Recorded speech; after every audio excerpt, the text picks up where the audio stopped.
go ahead. All right. Hi, Amelia. Nice to meet you. My name is Alex from Shillits, Africa. Alex. It's good to be here with you today. Um, so just jump into the conversation and then we'll speak about a few Mm, things. So just a bit of context. This is the SLA Ambition Report, and then it's a documentary series where mm, we get to speak to amazing women in Africa doing amazing things. So we want to like know your yeah. story, share your story with us, your experiences, and everything all together. So we're just going to Mm, go from family lives, growing up to business to career, everything all together. Essentially, we just want to tell the authentic African story, of the African woman doing amazing things around Africa, just to encourage mhm, other people and also showcase what you're yeah, doing around the world. So that's exactly what we are mhm. doing with this documentary series. And it's really nice when we got to your story, it was really, really nice and it was encouraging. So we said, oh, we have to get on board to speak to you and see how we can push that story out. So yeah, I mean, Appreciate that. yeah, exactly. So I I'm mean, grateful for that. for people watching this and don't know you, so I mean, let's get to Mhm. meet you. Can you introduce yourself? Um, Thank you, Alex. It is so lovely to get to speak with you in person. My name is Amelia Deng. I I wear a lot of hats. I am Miss International South Sudan. I'm a philanthropist. I am a diplomat. I am an author. I'm a businesswoman. So I do a lot, so majorly a lot. And yeah, I'm a woman that is just being driven by the resilience of what she's been through. And yeah. Well, that's a lot. That's a whole lot of that. I mean, handling Yes. all of that, instrument, model, a lot of things. I mean, that's quite a lot. I mean, but yeah, we'll get to that. Nice to meet you once again. So, I mean, so one of the Nice. major striking things in your story was about growing up in the refugee camp. Is it Kukuma? I hope I got the name pronounced Yeah. right. Kukuma refugee camp, Kakuma and in then Kenya. yeah, yeah. So how did you think that? How was it for you? First of all, the experience, and how has it shaped you into the woman that you are today, generally? I I come from South Sudan. South Sudan is one of the African countries that is known and got married in 1988, and they couldn't settle down to give their children or to start family in a country that was already messed up by Yeah, political indifferences and many things. yeah. So my mom and my dad decided to move out of South Sudan. And the funny part about the story, it was really very painful one. They walked from South Sudan all the way to Kenya. They It worked is quite, yes, they walked serious. barefoot, but thank God there were some people leading them on who were helping them out and all of that. So my mom and my dad managed to reach Ethiopia, where my older brother was born, and from there now it's like their life since they got married was just all about survival, and then from there they end up finding comfort in Kakuma, and that's where I was born. And being Kakuma, that survival is all that I knew, you know. And luckily, I was only there for 5 years. So the first 5 years of my life, that's what I've spent in Kakuma.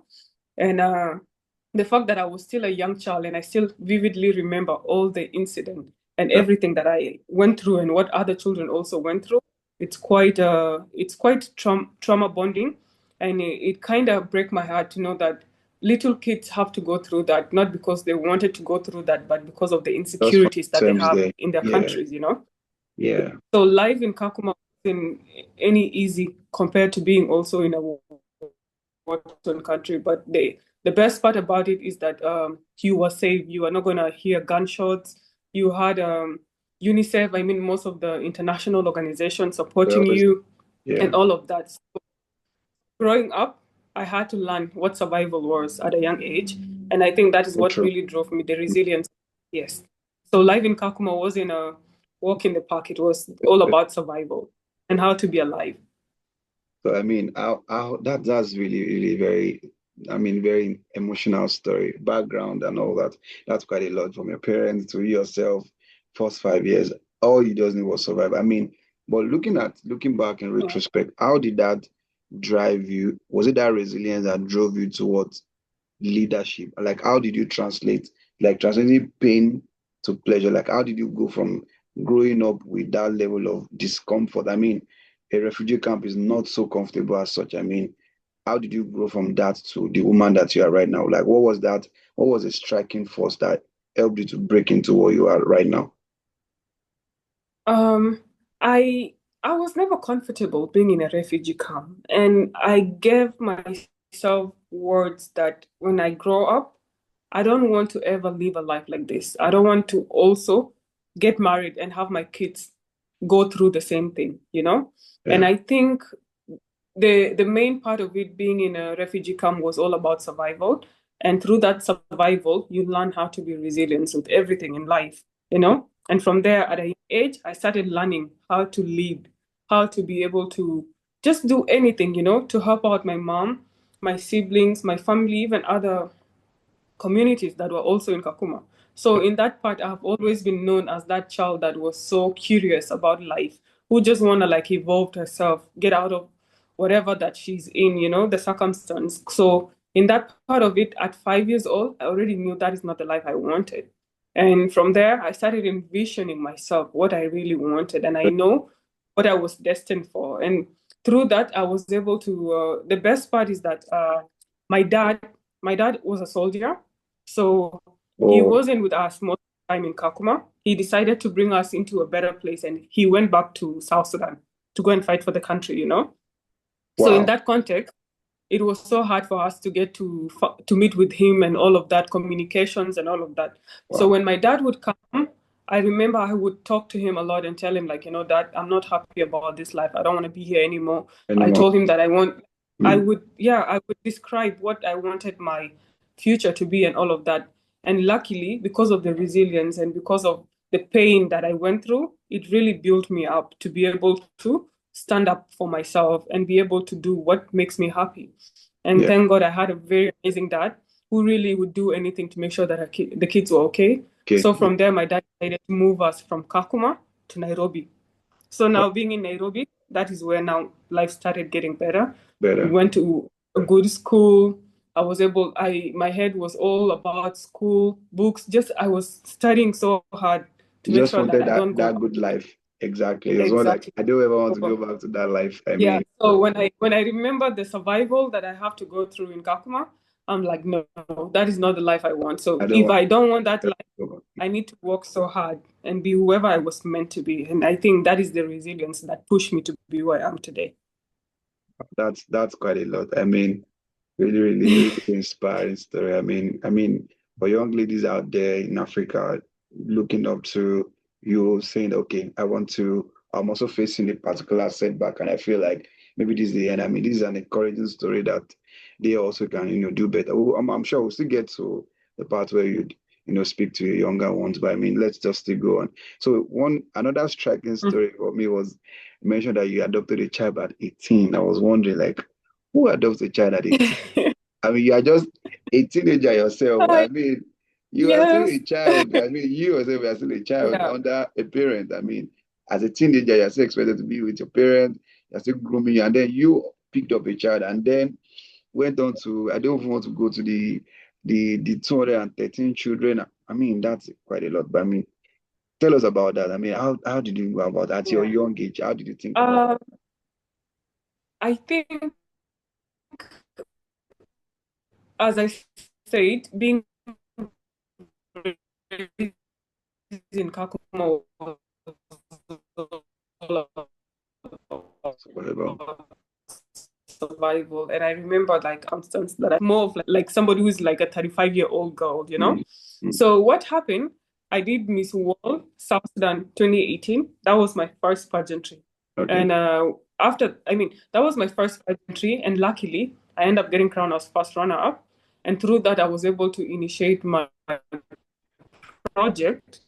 So Oh, with that project and the platform that I had, we were I was given more chances to go to schools, to visit children, and all. There was this specific orphanage that we went to, and I remember this little girl. She was only 6 years old, So when I came in, me and her, we just blended in. She was like, we were so close to a point. It's like we've known each other for a long time, you know? That was the And first she time. started narrating her story to me, which was very painful.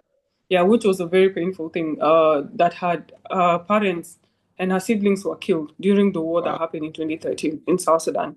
Wow. And that really broke my heart. And I realized this child just needs family to be there for her. She's Mm. a very smart, True. intelligent girl. When I was able to have that connection with her, my heart was just telling me, you know what, just a doctor. I don't know why it came into my mind like that. And then all of a sudden, when I was leaving, she started crying, you know. And I Wow. told her I'm gonna come back. I didn't tell her that I'm going to a doctor, but I told her I was That, gonna come back. And I went. I shared this with my dad. And my dad, one thing about him, doesn't hold back. Whatever idea I gave him, he's always supportive of it. So I told him, and in that time I was still young. So for me to do the process of taking her from the orphanage, it need an adult to be part of it, you know. And thank God my dad came in, and I was able to adopt my little girl, and she's been staying with us, with my family for this time. She's now 13 years old, wow. and It's he's really enjoyable. doing well, and that has given me it has motivated me to, if God was able to help me out, why can I not change the life of other kids Other people. also? So Yeah. yeah, yeah. So That, that's how I ended up adopting her, and that's how I became a first time mom at 18 years old. it felt like you just jumped into adulthood straight. Like that just propelled into being a mother. I mean, just like that. That's really nice. I mean, it's really Exactly. inspiring to see just that connection. I mean, and Mm, I feel like you were able to relate because of your own experience also shaped you to be able to relate to what the little exactly. girl feel. Because I mean, if Mhm, you are, let's say you had come from a very privileged background, you don't even know what it feels like to have that kind of situation. I mean, it might not mhm. that just as Exactly. you said them and go, but I mean, seeing that you had passed through a more similar circumstance, having to leave your own country of origin to where you are now through different Mhm. circumstances. Thank God for your parents and the Yeah, amazingness over there. Your dad was yeah. really there to like say no. No matter what it takes, I have to give these kids a better life. So I mean, you were able to relate, and that's really, really inspiring to see that, it's good. So I mean, let's go to Mhm. the 213 children and your health action South Sudan thing. So just give us a brief about that and what it really entails. And Oh, oh, yes, okay. Now, this is actually a very interesting story of how I started my nonprofit organization stuff and my philanthropy journey. yes, So, as I told you, we moved from Kakuma, we went to Nairobi. So Nairobi. basically, this is where all my studies, and this is where I did all the things that I need to do. And I remember there was mind you, this time I've never gone to South Sudan. I was still in Kenya, in Nairobi. I've never been there. And I've always been this, as I said, curious child that always want to, like, explore opportunities, who Mm, want to do a lot of things to change the country, change the life of many people, and all of that. So one day my auntie came to me and she saw an advert and she was like, there's going to be an event that is being done. There's going to be a competition that is going to be done in South Sudan, and they're looking for someone who's 18 years to 25. And I think you're fit for that. It was Miss World South Sudan. So I was like, I went through it and I was not even bothered by whatever it is. What made me get glued on it was the benefit that you would get out of that. And when mm, I read it, they said that they would be able, the first top five, you'll get a platform. And in that platform, they will be able to support most of your mm. project that you want Okay. to do and all of that. So when I saw that idea and I saw that opportunity, I didn't hesitate. So I decided to, that was the time I finished my high school. So Okay. I had a break in between that before I go to university. So I told my dad about it. My dad was okay and he was like, you know what, just come. So that was the first time, 2018, that I went to South Sudan. I joined the competition, and I remember we were like almost 48 girls, and most of them, I think I was the youngest. Most of them are experienced models. I know Yeah. nothing about catwalking, completely nothing, but I wasn't faced by that because I knew my goal and I knew my determination.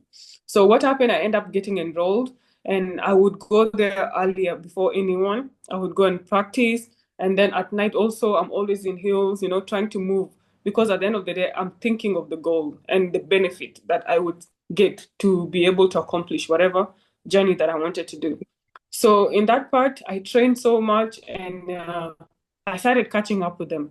So during the competition, I was very much positive. I'm like, I'm gonna make it. So when the competition came, I managed to make it to be the first runner-up. And my first pageantry, that was a big thing. And I was so grateful. My dad was also in the event. And from there, I got crowned. I was able to get the platform that I needed and the support. And that's how I end up registering my organization. And in that part, we started doing a lot of initiatives, going to different schools, going to orphanages, doing like talks to other kids and all of that, telling them my story, how it can be able to motivate them. And in that journey, I was able to get lucky that my platform started growing, and I Right. was able to expand my project more. We started enrolling kids, 20 of them, 30, 40, until we reached 213, which was last year. And we still have bigger, more goals of doing that because I believe illiteracy is what is making our country, generally Africa, to go Yeah. backward. Yeah. So But if people get to, the next generation get to be educated and their mind to be expanded, for them to understand that at the end of the day, school is so important. yeah. And through that, they can be able to change a lot of things that need to be changed in Africa. So that has always been my goal. I'm like, if I was able to get lucky to go to school, study, finish my studies, why can I not give the other kids also chances for Yeah. them to go? And that's why I started working hard. Started working hard. I did pageantry for the last 8 years, which has opened so much doors for me. We were able to initiate my projects, and from there also, I just found a lot of opportunities that really changed a lot of kids' life, and that's how my organization was born. But I mean, how do you, amazing story, trust me, amazing. But how do you Yeah. get to, I mean, 213 kids a lot. How do you fund, how do you get to take care of these kids? I mean, do you get to, from, is it Uh, donations, sponsorship, partnerships? What, I mean, how do you get to sponsor these kids? It is through my okay, being a Miss is a very big thing, it's a big title. And in that part, you're a face of the country. So in that part, you are able to get into a lot of engagements, a Yeah. lot of promotions, a lot of just opportunities which But come in. And being a Miss, it's more of like being a philanthropist. So in yeah, that part, I get a chance to engage with people who would want to like support my organizations and my position. initiatives. Yeah, So yeah, most of my support comes from my platform as a Miss International South Sudan, and I get support also from our own government because I whatever I'm doing is a presentation of my country. yeah. And apart from that, also I get a lot of support from international organizations who have seen my journey, my story, and how I really want to change the life of the kids. And the best part, most of these kids, there are some stays in the orphanage, others are staying in their own home, but they are unable to get school fees to pay Yeah, to for their pay. school.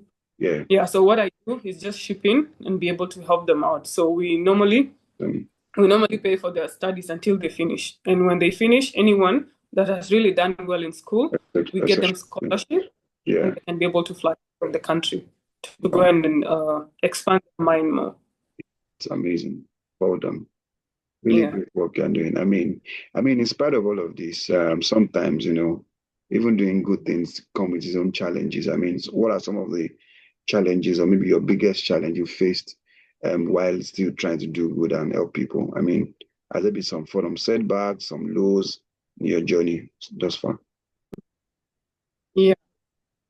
For every person that has ever arisen, there's a dark story behind everything. There's a lot of challenges, circumstance that you cannot withstand, but you have to be strong.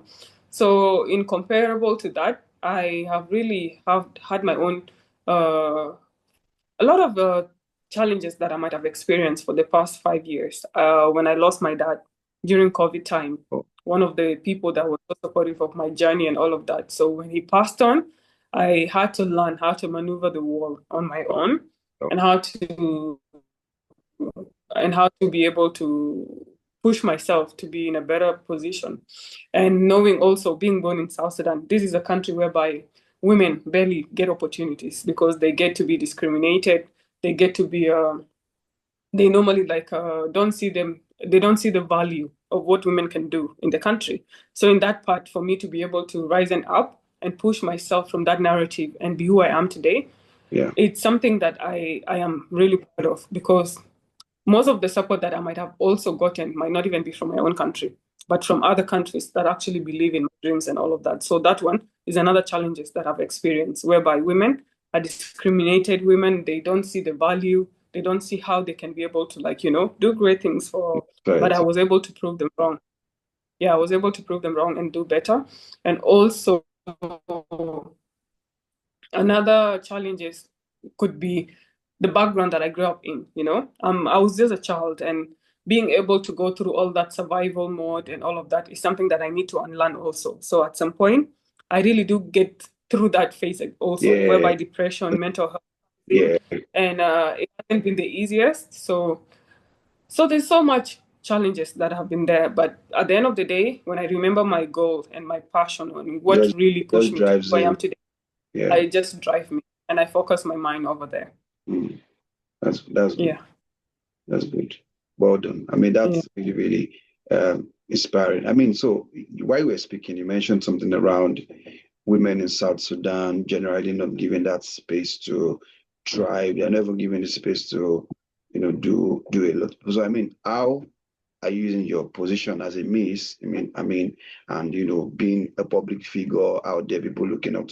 How do you use your position, or how have you been using your position to like drive or correct that narrative? Because I know it's a gradual process. It's not going to happen in one day. But I mean, how are you contributing your own quota to the women? Because we at She Leads Africa, we are all about the African woman. So we always want to do more to ensure that women out there are not marginalized and they are being given more chances to thrive, whether in society, in business, in career, in politics, in governance, Yeah. all straight out, Mm-hmm. life general. So how have you been, using your position, especially as a miss, to help better this narrative? The fact that I was able to break a lot of barriers, a lot of rules that were set for women like me in South Sudan not to ever break, I think has given a lot of young girls motivation to believe in themselves.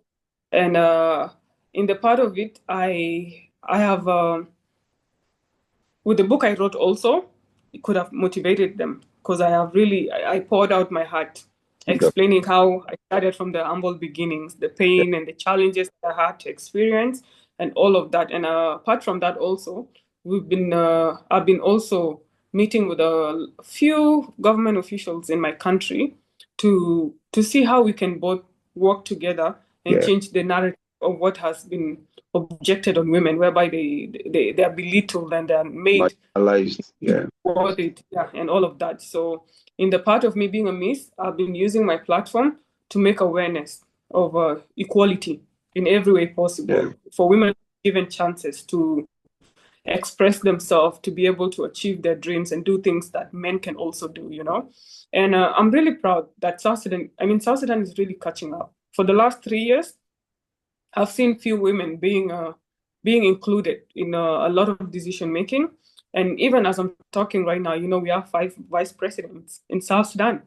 2 of them are women, which is Five vice actually president. something big. Oh wow. Yeah, 2 are women. Amazing. Yeah, it's a very extraordinary country. So two, I'm hearing that so for the among first time. the Trust me. so among the five vice president, 2 are women. Wow. And 20 years ago, this is something It that would have wouldn't. It never wouldn't existed, happen. Yeah. But yeah, because nobody would have believed that women deserve such position for them to express themselves, that they're not worthy enough, that they're not strong enough to be able to make decisions, which is actually something crazy. And I'm glad these women that have been given this platform, they're using it in a right way also to empower other young girls also to be able to stand their ground, no matter what is being done to you, no matter how much you're being discriminated. Don't let that get into your head. Just keep on standing on your toes and Yeah. know that whatever you put your mind, you will always achieve it. Don't listen to whatever Yes. boundaries or the Yeah. rules that are portrayed on you. Yeah. So I am glad I'm working hand in hand with some of them, using my platform to make more awareness about all of this. And apart from that, also I do visit a couple of few schools, boarding schools, and all of that to be able to also make awareness about all of this, the inclusivity of women Yeah. in every part. that is needed in every decision that need to be made for the country. And apart from that, pretty much 70% of the kids that are enrolling in school, 70% are women, because most of it, women are the one who, Yeah, because the ones. let assume there's a Mm, exactly, like in South Sudan, it's a very normal thing. Like, let's say a family of two kids, a daughter and a son, and they don't have enough money to enroll both of them to school. They will be like, yeah, your value is so exactly. So the best thing we can do, let's take your brother to school, and for you, you'll get married. Your husband will go and take care of you. So that kind of mindset is what we are trying to break. erase, and that's why we keep on making awareness that all of this shouldn't exist, especially in the time that we're in right now. All of this was just back then. So I'm really glad that my platform is international, is helping me out to make all this awareness. And I've really seen a lot of changes that are being made in South Sudan. That's good. Really, really inspiring and encouraging. I mean, that's the essence of having that platform. I mean, to make a change and a very good impact also. So I mean, for you now, I mean, generally as Amelia and also as, a philanthropist, a miss and all, and what you do as in pushing this right, especially helping children and all that, what is the nearest future holding for you? Like what should we be expecting in the nearest future? I mean, like what I know is that there's still more things that we are putting on the limelight. In the next 5 years, I kind of picture myself as a woman that has made a lot of changes. My goal right now is to be able to enroll almost 20,000 kids back to school before 2030. And in that part of it, 30,000, I mean, in that part, I don't want only South Sudan, but also general Africa to African. go to different places and all. So my main goal and my main SDG that I've been focused on is quality education for the kids, Hope you become a especially Nigeria also. girl child. That is one of the things that I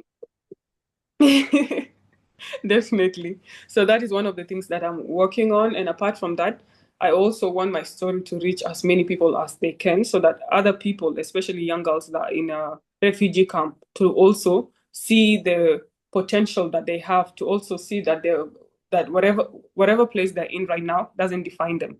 But in time when they believe in themselves, the resilience that they have in their heart will be able to make them achieve whatever it is that they want. So most of my life I've always just want to be an inspiration in a positive way to many young girls and be able to, yeah, and be able to empower them to be able to stand up for themselves, to be able to do things that they've always wanted to do, to be able to believe in themselves and have more confidence, in who they are. Yeah. Have you Yeah. had any reason to maybe just one time have any reason to go back to Kakuma to just check? Have you been there ever Yes, since? I haven't since I left when I was 5 years old. I haven't, and I'm really Is like, that especially emotional for you? Like, do you think it's it is because of too the emotional. It is yeah, a very emotional place for me, and I'm planning to go there in 2026, probably in July.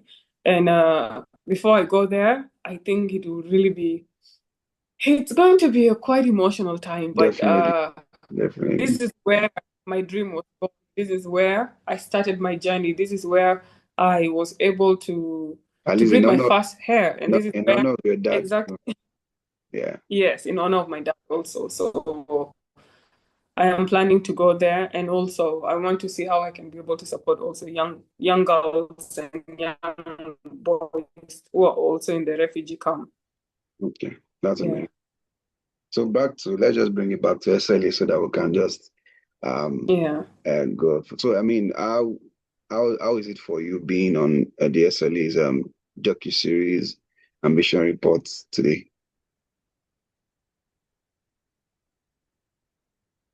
Being what? How does it feel for you being on this platform on SLA's? You can hear me? Yes, I can hear you. I'm very, very happy to be in this platform because I know all the stories that you guys shares are very impactful. They're very inspiring and they're very Yeah. uplifting to many people. And I believe being here, it's an honor, which I'm really, really honored to. And I believe this platform will also give me more chances for my story to be heard in different places. And I know it will be able to inspire a lot of people out there. So being here is an amazing thing too, for my story also to be shared with other women whose stories have been shared by you guys. Yeah, This is one, it has always been one of my biggest goals too. And here I am living that, getting an interview with you guys. So I'm really, really honored. we're excited to have you also. I think I just have two more questions and I'll release. I know you're a very busy woman with many ads, so I'm just gonna two more questions. And then the first, Go ahead. what do you think would be your legacy? Like after now, very many Mhm. years to come, what do you want to be remembered for? I want to be remembered for my resiliency. I want to be remembered for not giving up on myself, no matter where I came from, no matter where I was born, no matter what happened in my childhood life. I want to be remembered as a woman who stood her ground and was able to inspire as many young girls as possible. I Amazing. want to be I want to be remembered as an African woman that was able to break a lot of challenges and be able to do things that I was told that I would never achieve and that I would never do. So there's a lot that I would want to be remembered for, but one thing that will stand out of it is my resiliency, and that You never give. refugee camp Yeah, doesn't define me, but exactly. exactly, resilience is what made me who I am today. So Yeah. that's what I would want to be remembered for. So I'm sure Yeah, that that young girl, young boy, young girl, look watching this much she's later, a girl. yeah, Yeah. in the refugee camp, will know that refugee camp does not stop you from achieving your dreams. Wherever you are right now, doesn't mean that you still cannot, do better, do well in life. I mean, if you can do it, I mean, just say, if Amelia, can do it, definitely you can also do it. So that's what we are just trying to push, the narrative we're just trying to push the world. Finally, as SLA, we try to, our mission is to empower and support the young, vibrant, and African woman in all her career endeavors, business, health, family, all around. We're just all about the African woman. We just want to amplify the voices of the African woman, do whatever we can do to support and encourage the African woman. So we are putting out there to you. Final question. How, do you think SLA can support your mission and what you are doing currently? That's my last Which one? question. How do you think SLA, can support your mission and what you are doing currently? By putting my story out there to reach as many people as they can, especially these young girls that are losing hope every day because of whatever place they're in. I want them to be able to see my story and get empowered. That one time I was also like them, but I did not let my lack of whatever that I needed that time make me who I am. I mean, make me give up on myself and all of that. So back then, probably 20 or 30 years ago, we didn't have such a platform that would be able Yeah, to share a lot of young African girls' stories, whereby it could reach as many people as it can. So if this is something that God has brought to us African, then it is going to be a great place to share our stories, whereby it can empower and inspire other young girls to be able to keep on dreaming big and be able to believe in themselves and not give up on themselves, no matter what challenges or circumstance that they're in. So this is the best thing that you guys could do by that's sharing my story, which I'm already grateful for. And I good. believe this will not be the first time. We're going to have more things More, to definitely, also definitely. share. It would still be nice to have more conversations and ask you more questions and know about. But this is really good. Has been a great time, and we will do our Mhm, best definitely as She Leads Africa to always support mhm. women across Africa and telling authentic stories and doing the best we Yeah. can for the all-round growth of the African woman. So definitely will not be the last time. We'll definitely still find another time to have a hold of it. I know Definitely. you're a very busy woman to have a hold of, but I we'll am. try our best to some other time we'll Um, catch a grip of you and then we'll no definitely have this again. problem. So thank you very much for your time. I Thank mean, you. yeah, it was Thank so nice to speak to you. you. Thank you very much for Thank you so much. I'm honored. I'm looking forward to maybe, I mean, having more conversation one day. So watching thank you, and I wish you a lovely day. you too. Thank you so much. Bye. Thank you. Bye.